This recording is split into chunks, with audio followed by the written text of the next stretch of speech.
any disagreement with the top four, and nobody should. The order we can quibble over. But the reality is 5 through 10 is extremely difficult. And I cannot believe that Jalen Hurts was once again utterly disrespected by executive coaches and scouts. Jalen Hurts has been to 2 Super Bowls. He went toe-to-toe with Mahomes in one of them and was nearly the MVP, but they lost. Then he smashed Mahomes this past February in the Super Bowl and was the MVP. And Jalen Hurts is only 9th, the 9th best quarterback in the NFL. Well, there is another interesting thing that came up in the meeting this morning. And that was, if you look at that list of the top 10 guys, Jalen Hurts is the only non-first-round quarterback. First impressions matter. Oh, were you a first-round pick? Well, I'm going to give you the benefit of the doubt over and over and over again. I keep hearing that, oh, well, Jalen Hurts has a stacked deck, Jay. Does he really? I was unaware of that. I was unaware that he had a different offensive coordinator every season he's been in the NFL. For all this Jared Goff love, and Jared Goff's on the list, he's good. He would make my top 12.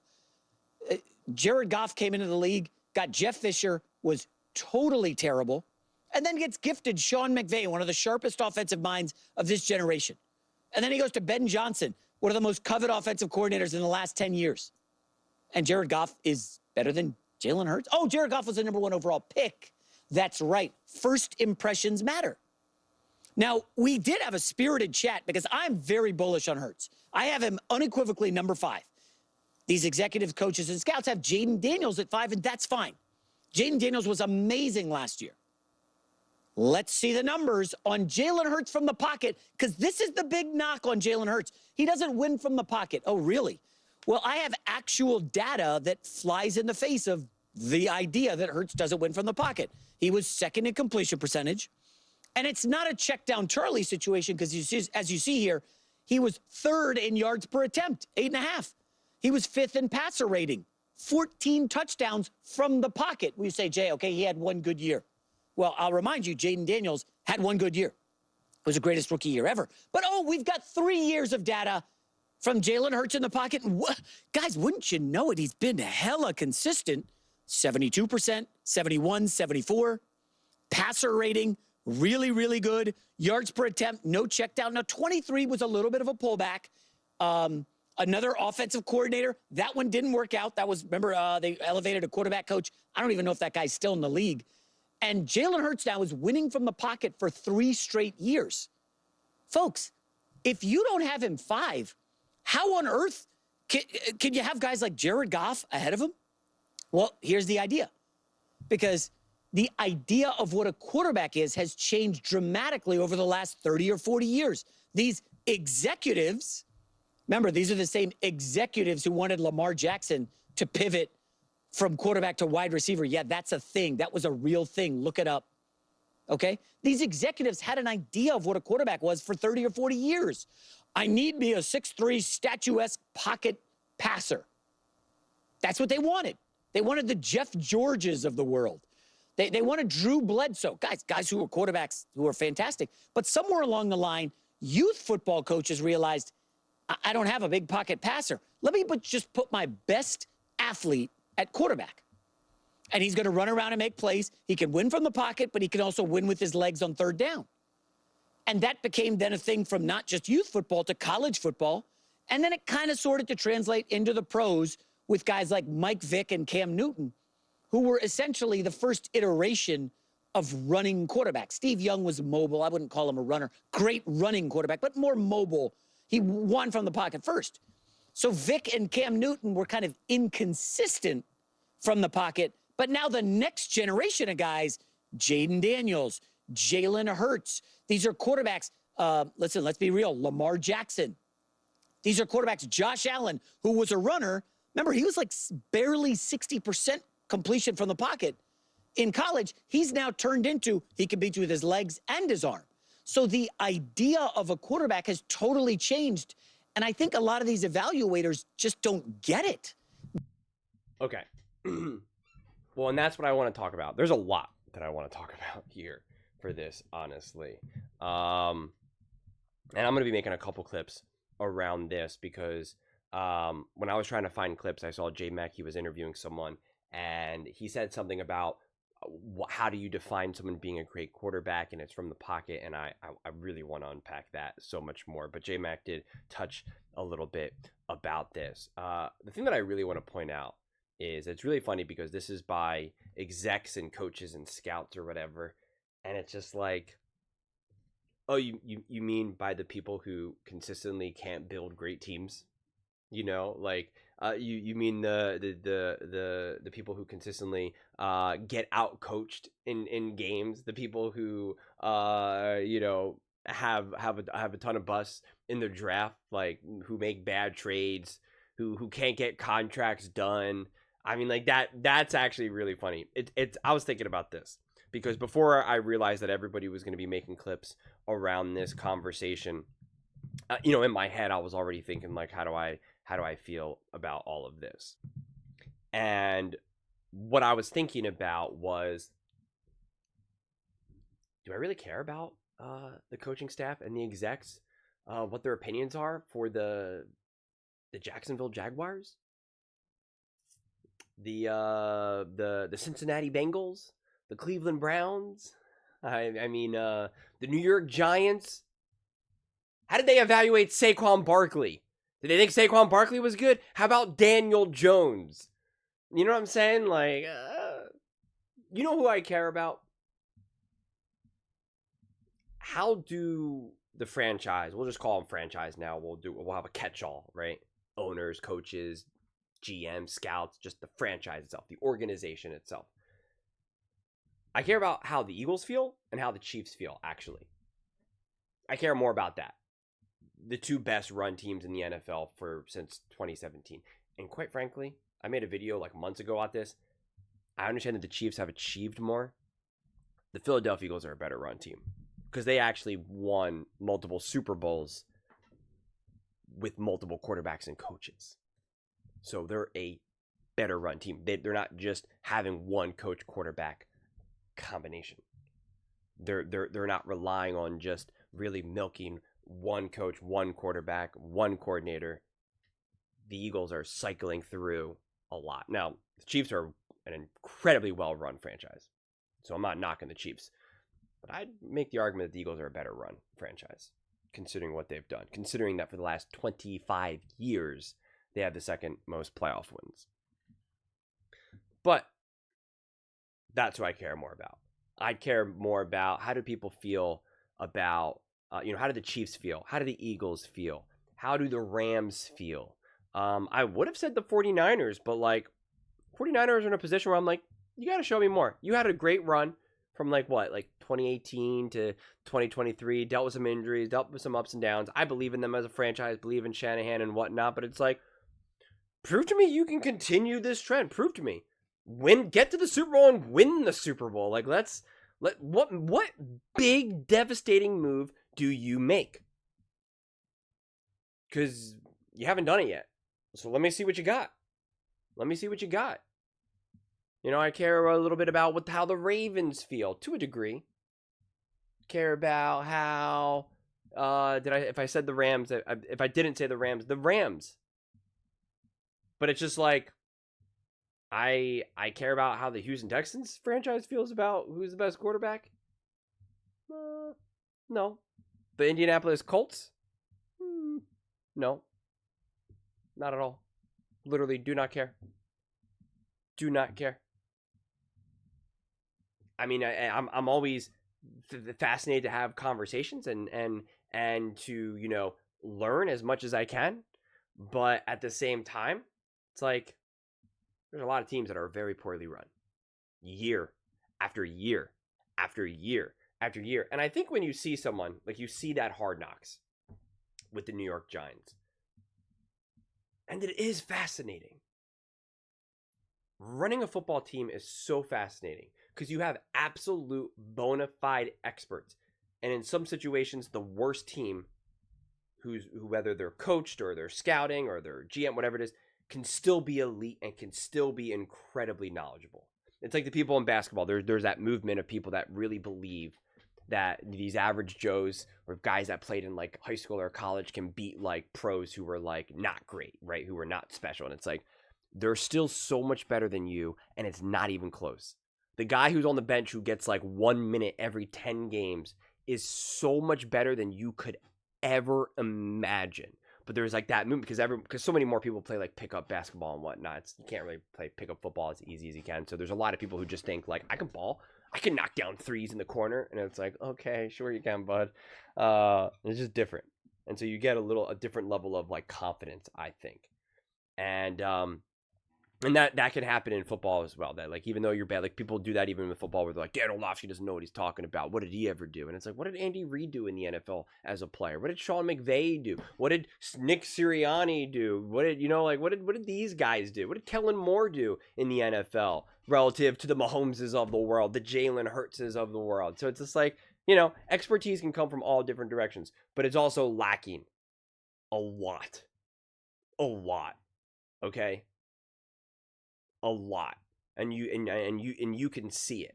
And sometimes the people that are running a team or making the decisions are really more managing the actual people who are the actual experts. Like, that's actually really fascinating. Someone like a Howie Roseman, obviously really knowledgeable about football at this point, but like, you put him in a room with Sean McVay, Andy Reid, whoever, he's gonna a lot of the stuff's gonna go over his head. I mean, it just is. They're gonna be speaking a language that he just doesn't know how to speak, and it's fascinating. It's fascinating. You need a collection of people who know ball to the most extreme levels, and you need other people that know how to do other things, how to have relationships, how to talk money. I always talk about this. They literally hire people whose only job is like, how do we make the money work? They pay people hundreds of thousands of dollars just to figure out, how do I make this work? Howie Roseman is working with other money guys. How do we make this work? Like, it's fascinating. It really is. It's fascinating. They really need to do like a true serious deep dive how all these franchises are run, because it's so fascinating. It really is. And there's a lot of guesswork because they don't want to reveal their secrets, quite frankly. But I'm going on this whole long rant because it's just like, we take some of these lists as truth claims. And I think what J-Max said is actually really interesting. And I'd been meaning to have this, to share this take like months ago, because I think it was in when like Colin Cowherd was talking to, I think it was on his own podcast when he was talking to like John Middlecoff or Nick Ray. I forget what it was, but I just realized it was like, I can't relate to this, because he was talking about like, how important it is, first rounds and the lens that you look at someone when they're a first round or a second round or third round. And it's funny because that really means absolutely nothing to me. I only talk about where someone was drafted, like when we're talking about the draft. After that, it means nothing to me. Absolutely, like, I don't even think like the fact that J-Mac saw that and was like, Jalen Hurts is the only one that wasn't a first round pick. It's like, my mind, that doesn't even register in my mind. I don't even think about it because it means nothing. It means absolutely nothing to me. But it does mean something, especially to the owners and the coaches and the execs, because they're forced to look at it through that lens in a lot of ways. And I think one of the first players to really talk about this more at length and have a larger audience was Marcellus Wiley, where he really talked about, when you're on a team and you're drafted, in the first round or the second round, the third, fourth, fifth, you are treated so much differently. And the amount of second and third and fourth chances you get, like not even from like an off the field issue, but just like in terms of like your production on the field, it's just not even close. Not even close. And then you even saw Mekhi Becton crying, being like, this Philadelphia Eagles team treated me like I was drafted here, because you're treated differently whether you've been drafted or in free agency. And he was just like, the way how the Eagles treated me, it was like, you would have thought that I was like a first round draft pick. And like, that's awesome. But it is, there is this like weird hierarchy. And I get it to a degree, but finance bros should definitely know, like, it's just like, doesn't matter. If the stock's going down, you get out. If it's going up, you stay in there. Like, it just doesn't matter what it was before. It matters what it is now. And Jalen Hurts is obviously a great quarterback. And this idea that he like only takes advantage of a great team around him. I mean, it's becoming such a tired narrative. When you actually see what he did in both Super Bowls, but even just the most recent Super Bowl. Like not only obviously his blend of his legs and his passing, but the actual reads that he was making defensively, the decisions that he was making, how he adapted throughout the game, how he escaped pressure. We also talk about mobility and running, and I think we really take for granted the skill set in that. Because sometimes it can feel like it's just, you got the speed, you got the strength.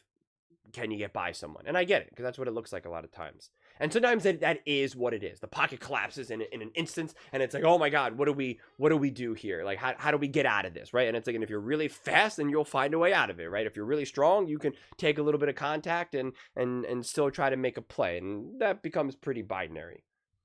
But then there's other levels of running when it's just like, is there a lane? Is there even a glimpse of a lane? Do you have the right the right line to be able to get away? Sometimes it's obvious, the lane's open and it's like, oh my God, right? And it's just like you run right through. There's times that you're watching a game and you're sitting at home being like, I could pick up 5 yards here, I could pick up 10 yards here, right?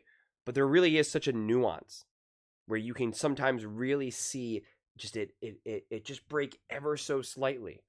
And then the decision whether it's time to take advantage of that or not.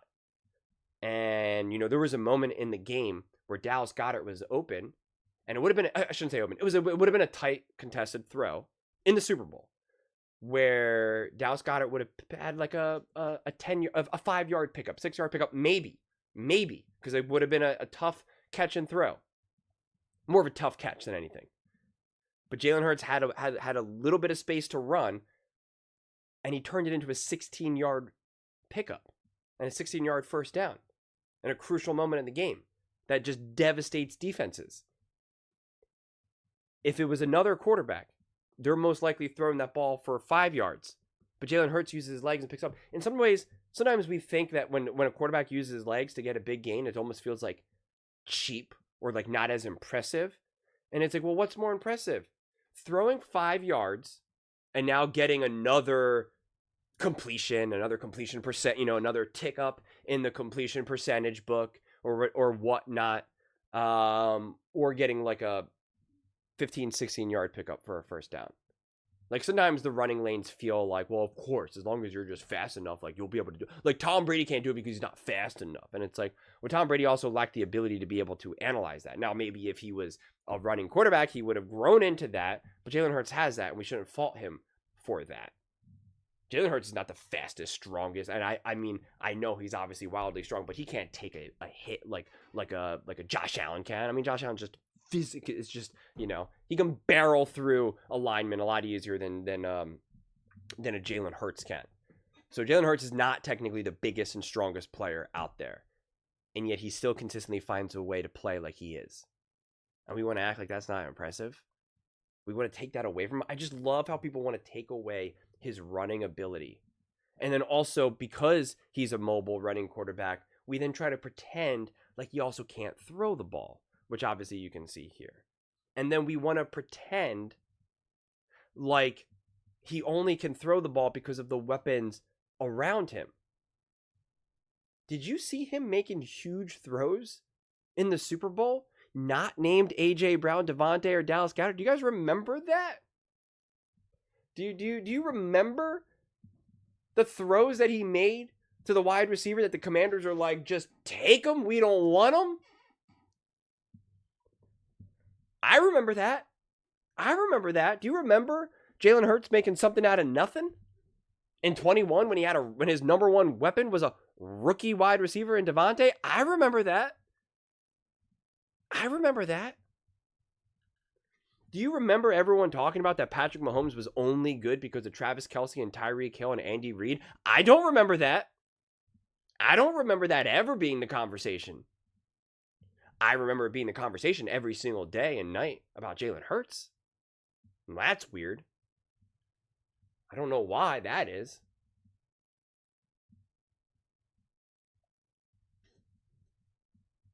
I mean, they tried to downplay Jalen Hurts so much. This is pretty funny because J-Mac said about the OC who the Eagles had, and now he was, I believe, with the Commanders, and they were like, well, now Jaden Daniels is doing great. See, it wasn't him, and it's like Cliff Kingsbury is the offensive coordinator. He's in charge of all of this. Okay, that's how it works. And those coordinators delegate. They pretty much are like, this is what you do. This is what I need from you.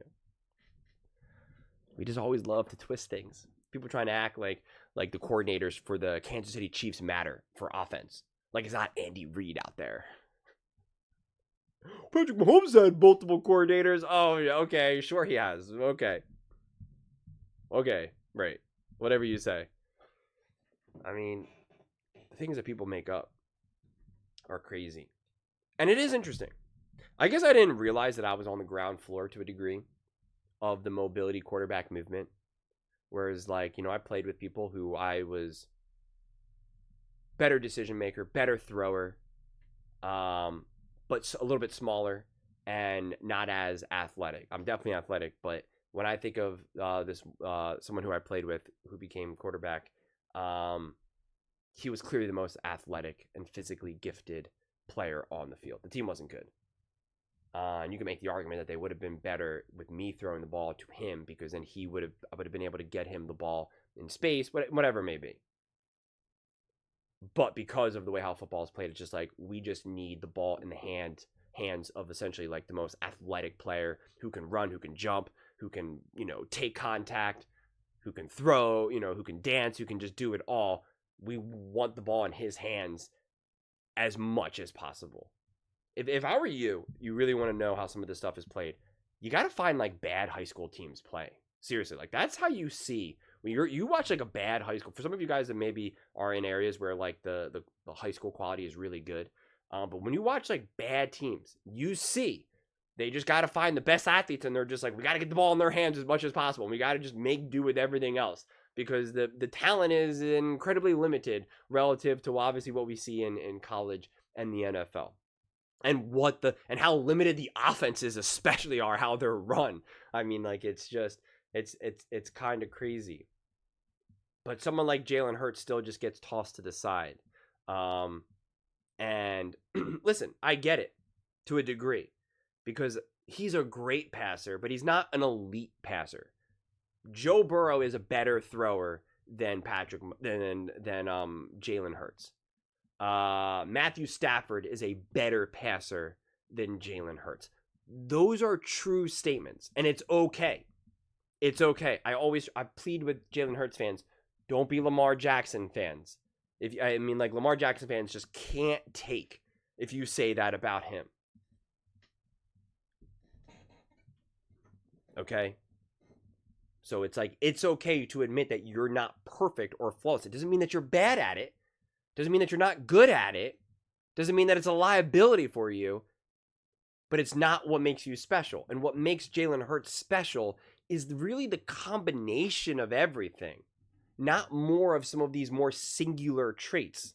It's really more of he's really, really good to great at many, many things that when you put it together, it makes him special.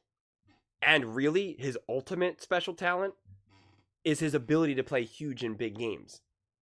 And we can't downplay that. It's just so absurd to downplay him playing huge in huge games. And I don't know. Sometimes it's just like, it's so hard to keep up. There was a whole bunch of comments that I wanted to turn into videos from the comment section about Jalen Hurts. Someone comparing him to Brock Osweiler. I mean, that's what I'm saying. Sometimes I read comments and I'm like, oh, this would be such a fun video. And other times I'm like, I can't, I don't know. Or I'm like, I'm going to make a video about this. And then like 10 seconds later, I see another comment and I'm just like, oh my God, what is this comment now? Like, I don't even know.